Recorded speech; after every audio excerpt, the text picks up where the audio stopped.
자, 저번에 이어서 눈의 여왕 네 번째 이야기, 왕자와 공주입니다. 게르다는 어쩔 수 없이 또 쉬어야 했다. 그때 맞은편에서 커다란 까마귀 한 마리가 게르다 앞 하얀 눈 위로 총총 다가왔다. 까마귀는 아주 오랫동안 게르다를 지켜보며 고개를 갸우뚱했다. 그러다 입을 열었다. 깍, 깍. 정말 멋진 까마귀 날이야. 까마귀는 이보다 더 멋지게 말할 수 없었다. 그래도 왠지 소녀가 치근했다. 그래서 이 드넓은 세상에서 혼자서 어디로 그렇게 가고 있냐고 물었다. 게르다는 혼자서라는 말을 듣고 까마귀가 무슨 말을 하는지 이해했다. 그리고 까마귀에게 그동안 있었던 이야기를 모두 들려주었다. 그러고는 카이를 못 봤냐고 물어봤다. 까마귀는 고개를 무겁게 끄덕이고는 말했다. 어쩌면 봤을 수도, 어쩌면 그럴 수도. 뭐라고? 정말 본 것 같아? 꼬마 소녀가 소리쳐 물었다. 까마귀에게 입 맞추며 죽어라 꽉 껴안았다. 진정해. 진정하라고. 내가 본 게 그 꼬마 카일지도 몰라. 하지만 그렇다 해도 그 아이는 공주 때문에 널 잊었을 거야. 까마귀가 말했다. 카이가 공주랑 같이 산다는 거야? 게르다가 물었다. 그래, 잘 들어봐. 하지만 내가 너희 언어로 말하는 건 무척 힘들어. 네가 까마귀 말을 알아들을 수 있다면 내가 훨씬 더 쉽게 말할 수 있을 텐데. 까마귀가 말했다. 난 까마귀 말 몰라. 우리 할머니는 아시지만 아기들이 하는 말을 알아듣는 것처럼 진작 배워뒀으면 좋았을걸. 게르다가 말했다. 됐어. 내가 최대한 너한테 말해줄게. 하지만 그게 그다지 잘하는 일인지는 모르겠다. 까마귀가 말했다. 그러고는 자기가 아는 이야기를 전부 들려주었다. 지금 우리가 사는 이 왕국에 무척 똑똑한 공주가 있어. 그건 당연하지. 공주는 이 세상 신문은 모조리 읽고 다 까먹었어. 그렇게 똑똑해. 응. 얼마 전에 공주는 왕이 되었어. 그건 사람들이 예상했던 것만큼 그렇게 즐겁지 않았어. 그래서 공주는 옛 노래를 흥얼거렸어. 응? 왜? 정말? 왜 나는 결혼하면 안 되지? 그거 좋은 생각이야. 공주가 말했지.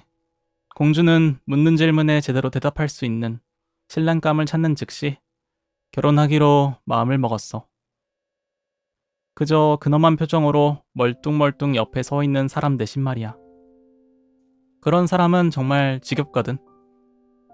공주는 북을 쳐서 궁궐의 귀부인을 모두 모이게 했어. 부인들은 공주의 생각을 듣고 모두 기뻐했어. 아, 정말 좋아요. 우리도 똑같은 생각을 하고 있었어요. 부인들이 말했어. 정말이야. 내가 하는 말은 한마디, 한마디 다 사실이야. 내게는 궁정을 마음대로 돌아다니는 유순한 내 사랑이 있거든. 내 사랑이 전부 다 이야기해줬어. 까마귀가 말했다. 물론 까마귀의 애인은 역시 까마귀였다. 다 끼리끼리 노는 법이니 말이다. 즉각 신문이 발행되었어. 신문에는 하트 모양 테두리에 공주 이니셜이 적혀 있었어.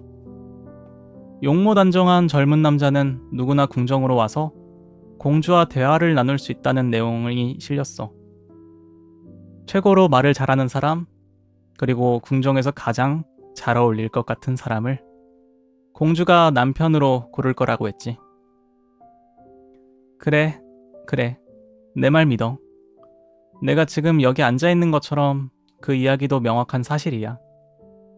사람들이 성으로 몰려들었어. 엄청난 인파가 모여 발 디딜 틈이 없었지. 하지만 첫째 날은 물론이고 둘째 날에도 아무도 선택받지 못했어. 밖에 길거리에 있을 때 사람들은 모두 입담이 좋았어. 하지만 보초들이 은빛 실로수를 놓은 군복을 입고 지키고선 궁정문에 들어서서 금빛 실로 술을 놓은 군복을 입은 신하들이 줄지어 서 있는 계단을 올라 휘황찬란하게 불을 밝힌 접견실에 도착했을 때는 할 말을 잃었지. 왕자에 앉은 공주 앞에 섰을 때 공주의 마지막 말을 앵무새처럼 따라하는 게 고작이었어. 공주는 자기 말이나 따라하는 소리는 전혀 듣고 싶지 않았지. 까마귀가 말했다. 접견실에 오는 사람들은 모두 수면제를 잔뜩 마시고 잠이 들기라도 한 것 같았어. 하지만 거리로 나오자마자 한시도 쉬지 않고 끊임없이 이야기를 했어. 지원자의 줄이 마을 입구에서 궁전까지 길게 이어졌어. 나도 직접 가서 봤어. 사람들은 배도 고프고 목도 말랐어. 하지만 궁정에서는 아무것도 주지 않았어. 미지근한 물 한 잔 주지 않았지. 확실히 똑똑한 지원자 몇몇은 샌드위치를 싸왔어. 하지만 이들은 옆 사람과 나눠 먹지 않았어. 모두 이렇게 생각했지. 저 인간이 배고프게 보이도록 놔둬야 해. 그러면 공주는 저 인간을 선택하지 않을 테니까. 까마귀가 말했다. 그런데 카이는? 우리 카이는 언제 왔어? 그 사람들 틈에 끼어 있었어? 여유 좀 가져. 시간을 갖고 좀 기다려봐. 이제 그 이야기 하려고 하잖아. 셋째 날 어린 사람 하나가 말도 없고 마차도 없이 궁정으로 과감하게 성큼성큼 걸어 올라갔어. 그 아이의 눈은 네 눈처럼 반짝반짝 빛났지. 게다가 긴 머리가 무척 멋졌어. 하지만 옷은 형편없었지. 아, 카이가 맞네. 이제 카이를 찾았네. 게르다가 손뼉을 치고 기뻐하며 말했다. 그 아이는 등에 작은 배당을 메고 있었어. 까마귀가 게르다에게 말했다. 아니야, 그건 분명 그 아이 썰매였을 거야. 카이는 길을 떠날 때 썰매를 가지고 있었어. 게르다가 말했다. 그럴지도 모르겠네. 그걸 자세히 보진 않았거든. 하지만 내 사랑이 말했어. 그 아이가 궁의 문으로 걸어 들어오며 은빛 보초들을 보았을 때, 계단을 올라오며 금빛 보초들을 보았을 때, 그 아이는 전혀 주눅들지 않았다고. 그 아이는 고개를 까딱이며 그 사람들에게 이렇게 말했어. 계단에 서 있는 거 정말 따분할 것 같네. 나라면 안으로 들어갈 거야. 까마귀가 말했다. 방은 환하게 불을 밝혀두었어. 국무대신과 고문관들은 맨발로 걸어다니고 있었어. 앞에 황금 쟁반을 들고서 말이야. 모두를 엄숙하게 하기에 충분했지. 그 아이의 신발에서 소리가 크게 났어. 하지만 그 아이는 조금도 두려워하지 않았어. 분명 카이가 틀림없어. 카이가 새 신발을 신고 있다는 거 알아. 할머니의 방에서 그 신발이 엄청 찍찍거리는 걸 나도 들었어. 게르다가 말했다. 아, 내내 소리가 났어. 하지만 그 아이는 공주에게 곧장 걸어가며 그런 건 별로 신경 쓰지 않았어. 공주는 물레만큼 커다란 진주 위에 앉아 있었지. 궁의 귀부인들과 조수들의 조수들, 그리고 신하들과 신하들의 조수들이 그곳에 서 있었어. 문에 가까이 서 있는 사람일수록 그 표정은 더 오만했어. 문지방에 서 있는 시종은 늘 실내화를 신었는데 거드름을 피우는 표정이었어. 까마귀가 말했다. 정말 끔찍했겠다. 그런데 카이는 공주와 결혼했어? 게르다가 크게 소리쳤다. 내가 까마귀가 아니었다면 내가 공주와 결혼했을 거야. 나한테 약혼녀가 있어도 말이야. 사람들이 그러는데 그 애는 내가 까마귀 언어로 말할 때처럼 아주 유창하게 말을 했대. 내 사랑이 그렇게 말해줬어. 그 아이는 씩씩하고 잘생겼어. 게다가 그 아이는 공주한테 알랑거리려는 게 아니라 공주는 공주의 지혜를 들으려고 왔어. 그 애는 공주가 마음에 들었고 공주도 그 애가 마음에 들었어. 물론 카이는 정말 그래. 카이는 너무 똑똑해서 분수도 암산으로 할 수 있어. 아, 제발 날 그 성으로 데리고 가줘. 게르다가 말했다. 말이야 쉽지. 우리가 어떻게 그럴 수 있겠어. 내 사랑과 한번 이야기해볼게. 내 사랑이 어쩌면 뭔가 방법을 알려줄지도 몰라. 하지만 너처럼 어린 소녀는 절대 성에 들어가지 못한다는 걸 알아둬야 해. 까마귀가 말했다. 아, 들어갈 수 있을걸? 카이가 내 소식을 들으면 밖으로 나와 나를 당장 데리고 들어갈 거야. 게르다가 말했다. 저기 저 문 옆에서 내가 올 때까지 기다리고 있어. 까마귀가 말했다. 그러고는 고개를 저으며 날아갔다. 어둠이 내려앉았을 때 까마귀가 돌아왔다. 까악. 내 사랑이 너 칭찬하더라. 이 빵 한 조각 너 주래. 내 사랑이 이걸 부엌에서 찾아냈어. 거기에는 빵이 충분해. 너 배고프겠다. 넌 그 맨발로는 궁정 안으로 들어갈 수 없어. 은빛 옷을 입은 보초와 금빛 옷을 입은 군인들이 절대 안으로 들여보내지 않을 거야. 하지만 그렇다고 울 필요는 없어. 우리는 방법을 찾아낼 테니까. 내 사랑이 침실로 곧장 통하는 계단을 알아. 그곳 열쇠를 어디에 두는지도 알고 있어. 까마귀가 말했다. 이윽고 게르다와 까마귀는 정원으로 들어가 나뭇잎이 하나 둘씩 떨어지는 넓은 산책로를 따라 걸어갔다. 궁정의 불빛이 하나 둘씩 꺼질 때 까마귀는 게르다를 이끌고 살짝 열려있는 뒷문으로 갔다. 아, 게르다의 심장은 두려움과 그리움으로 마구 뛰었다. 뭔가 잘못을 저지르는 것 같은 느낌이 들었다. 그래도 정말 사랑스러운 카이인지 확인하고 싶었다. 그래, 틀림없이 카이일 것이라고 생각했다. 카이의 반짝이는 눈빛과 긴 머리카락을 떠올렸다. 집에서 장무나무 아래 앉아 웃을 때 어떤 모습이었는지 또렷이 기억났다. 카이는 게르다를 보면 정말 반가워할 것이다. 자신을 찾으러 이렇게 멀리까지 온 이야기를 들으면 정말 반가워할 것이다. 카이가 집에 돌아오지 않아 사람들이 모두 슬퍼했다는 걸 알면 무척 반가울 것이다. 게르다는 두렵기도 기쁘기도 했다. 이제 둘은 계단을 올라갔다. 자그마한 등잔이 타고 있었다. 그리고 거기에 까마귀 한 마리가 서 있었다. 게르다를 보고는 고개를 까딱 움직였다. 게르다는 할머니가 가르쳐준 대로 예의 바르게 인사했다.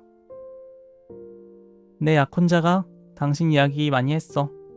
귀여운 소녀. 네 이야기는 누구에게나 무척 감동적이야. 저 등잔을 조심스럽게 들어. 내가 앞장설게. 우리는 곧장 계속 가야 해. 그러면 아무하고도 마주치지 않을 거야. 까마귀가 말했다. 누군가 우리 뒤를 따라오는 것 같아. 게르다가 말했다. 뭔가 휙 지나갔다. 벽에 드리운 그림자 같았다. 그림자가 가나들한 다리와 흔들리는 갈기의 말 모양으로 비쳤다. 거기에는 말에 올라탄 남자와 여자 사냥꾼의 그림자도 있었다. 저건 꿈일 뿐이야. 왕실 주인들한테 사냥을 가자고 데리러 온 거야. 이건 오히려 다행이야. 이건 사람들이 잠들어 있는 동안 네가 그 사람들을 볼 수 있는 좋은 기회가 될 테니까. 하지만 장담하는데 네가 높은 지위와 권력에 오를 때 넌 고마워하는 마음도 잊지 않을 거야.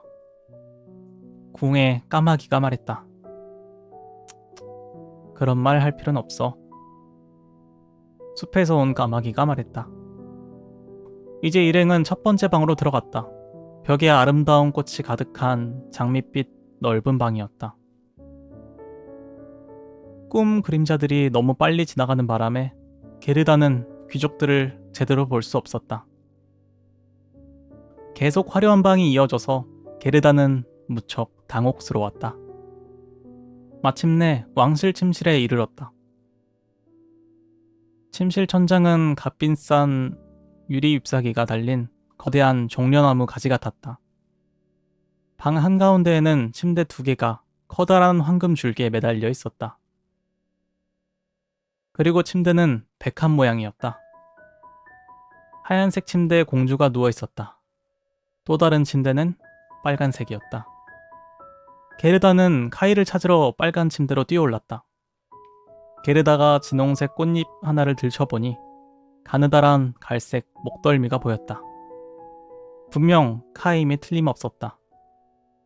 게르다는 카이의 이름을 외치며 등잔을 가까이 가져다 댔다. 말에 탄 꿈들이 다시 방 안으로 뛰어들어왔다. 잠에서 깨 고개를 돌린 사람은 카이가 아니었다. 왕자는 목만 카이를 닮았다. 왕자는 젊고 잘생겼다. 공주가 백합처럼 하얀 자기 침대에서 밖을 내다보며 무슨 일이냐고 물었다. 게르다는 울면서 자신의 이야기, 까마귀들이 자신을 위해 해준 일들을 모두 털어놓았다. 불쌍한 어린 것 같으니라고 왕자와 공주가 말했다. 둘은 까마귀들을 칭찬해 주었다. 화를 내지는 않았지만 다시는 그런 짓을 하지 말라고 말했다. 더욱이 까마귀들은 보상을 받아야 했다. 어디든 마음대로 헐헐 날아가고 싶니? 아니면 궁의 까마귀가 되어 평생 부엌의 음식 찌꺼기를 먹고 싶니? 공주가 물었다. 까마귀 2마리는 고개를 깊이 숙여 부엌을 탭겠다. 이 둘은 자신들의 미래와 자신들의 늙은 나이를 생각했을 때 그게 훨씬 낫다고 말했다. 왕자는 침대에서 일어나 게르다에게 자기 침대에 누우라고 했다. 왕자가 베푸는 최고의 행동이었다. 게르다는 작은 손으로 박수를 치며 생각했다. 사람들도 동물들도 참 착하구나. 게르다는 눈을 감고 평온하게 잠이 들었다. 꿈이 모두 다시 날아 돌아왔는데 이들은 천사처럼 보였다. 천사들이 자그마한 썰매를 끌었는데 그 썰매에 카이가 앉아 있었다. 카이가 게르다에게 고개를 끄덕였지만 그저 한낱 꿈에 불과했다. 그래서 꿈에서 깨었을 때 모든 것이 사라져버렸다. 다음날 게르다는 머리부터 발끝까지 실크와 벨벳 옷을 입었다. 공주와 왕자는 게르다에게 성에 머물며 멋진 시간을 보내라고 했지만 게르다는 그 대신에 작은 마차 하나, 작은 말 하나, 작은 신발 한 짝을 달라고 부탁했다. 그러면 넓은 세상으로 달려나가 카이를 찾겠다고 했다. 공주와 왕자는 신발 한 짝과 토시를 내주었다. 둘은 게르다를 아주 멋지게 입혔다. 게르다가 떠날 준비가 되자 문 앞에는 황금 마차 한 대가 서 있었다. 마차에는 왕자와 공주의 왕실 문장이 별처럼 반짝반짝 빛난다.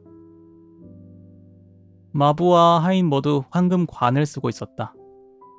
왕자와 공주는 직접 게르다가 마차에 올라타게 도와주며 행운을 빌어주었다.